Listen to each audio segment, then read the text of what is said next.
പ്രധാനമന്ത്രി നരേന്ദ്രമോദി ഇന്ന് ഉരുൾപൊട്ടലുണ്ടായ വയനാട്ടിലെത്തും. രാവിലെ 11 മണിക്ക് കണ്ണൂർ വിമാനത്താവളത്തിൽ ഇറങ്ങുന്ന പ്രധാനമന്ത്രി ഹെലികോപ്റ്റർ മാർഗം വയനാട്ടിലേക്ക് പോകും. ഉച്ചയ്ക്ക് 12:10 വരെ ദുരന്തമുണ്ടായ പ്രദേശങ്ങളിൽ വ്യോമ നിരീക്ഷണം നടത്തും. തുടർന്ന് ദുരിതാശ്വാസ ക്യാമ്പിലും ആശുപത്രികളിലും കഴിയുന്നവരെ നേരിൽ കാണുകയും ചെയ്യും. വിശദാംശങ്ങളുമായി സുർജിത്ത് അയ്യപ്പത്ത് ചേരുന്നുണ്ട്.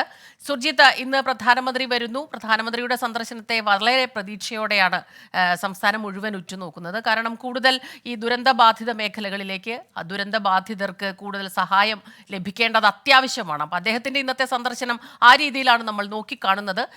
എങ്ങനെയാണ് ഇന്നത്തെ ഒരു യാത്ര, അദ്ദേഹത്തിന്റെ സന്ദർശന വിവരങ്ങളെല്ലാം ഉള്ളത്? സ്മിത, ഇന്ന് രാവിലെ 11:10 കണ്ണൂർ വിമാനത്താവളത്തിൽ പ്രധാനമന്ത്രി നരേന്ദ്രമോദി എത്തുക. ഗവർണർ ആരിഫ് മുഹമ്മദ് ഖാനും ഒപ്പം തന്നെ മുഖ്യമന്ത്രി പിണറായി വിജയനും ചേർന്ന് അദ്ദേഹത്തെ സ്വീകരിക്കും.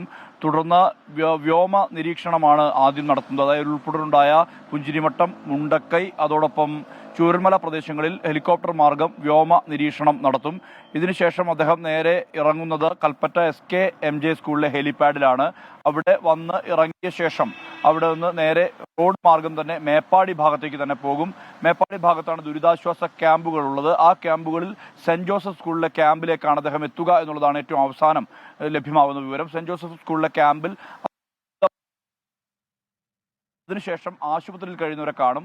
വിംസ് ആശുപത്രി, മേപ്പാടി മൂപ്പൻസ് മെഡിക്കൽ കോളേജിലാണ് ആളുകൾ കഴിയുന്നത്. വിംസ് മെഡിക്കൽ കോളേജിലാണ് ആളുകൾ കഴിയുന്നത്. അവിടെ എത്തി ആളുകളെ ആശ്വസിപ്പിക്കും. അതിനുശേഷം അദ്ദേഹം നേരെ റോഡ് മാർഗം തന്നെ കൽപ്പറ്റയിലേക്ക് വരും. കൽപ്പറ്റയിൽ ഒരു അവലോകന യോഗം നടക്കുന്നുണ്ട്. ആ അവലോകന യോഗത്തിലും പ്രധാനമന്ത്രി പങ്കെടുക്കും. ഇതിനുശേഷം ഹെലികോപ്റ്റർ മാർഗം തന്നെ കണ്ണൂരിലേക്കും അവിടെ നിന്ന് വിമാനമാർഗം ഡൽഹിയിലേക്കും തിരിച്ചു പോകുന്ന വിധത്തിലാണ് അദ്ദേഹത്തിന്റെ ചാർട്ട് ക്രമീകരിച്ചിട്ടുള്ളത്.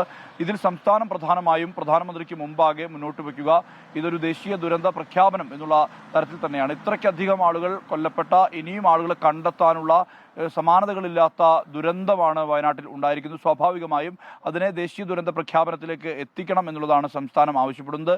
ഇന്നലെ എത്തിയ ാണ് സംസ്ഥാനം തേടിയത്. പ്രത്യേകിച്ച് വയനാടിന്റെ പുനർനിർമ്മാണം അടക്കമുള്ള സാധ്യതയിലേക്ക് ചർച്ചകൾ എത്തണം.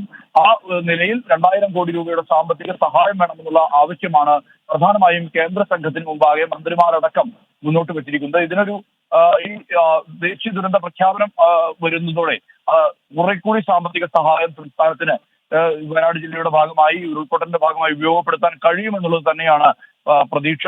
ലെവൽ 3 ലെവൽ 4 കാറ്റഗറിയിൽ ഉൾപ്പെടുത്തി ദുരന്തത്തെ കാണണമെന്നുള്ള ആവശ്യമാണ് സംസ്ഥാനം ഉന്നയിക്കുന്നത്. പ്രധാനമന്ത്രിയുടെ വരവിനോടനുബന്ധിച്ച് കനത്ത സുരക്ഷയിലാണ് ഈ കൽപ്പറ്റ നഗരം മുതൽ മേപ്പാടി വരെയുള്ള പ്രദേശങ്ങൾ. കാരണം ഇവിടെ റോഡുകളെല്ലാം തന്നെ അടച്ച് ഇട്ടിരിക്കുകയാണ്. ഗതാഗത നിയന്ത്രണം 10 മണിക്ക് ശേഷം പൂർണ്ണമായും ഉണ്ട്. ഈ പ്രധാനമന്ത്രിയുടെ വാഹന വ്യൂഹം കടന്നു പോകുന്ന ഭാഗങ്ങളിലെല്ലാം തന്നെ ആ ഭാഗത്തെ റോഡുകളെല്ലാം തന്നെ അടച്ച്, ഉപറോഡുകളടക്കം പോലീസ് അടച്ചിട്ടുണ്ട്.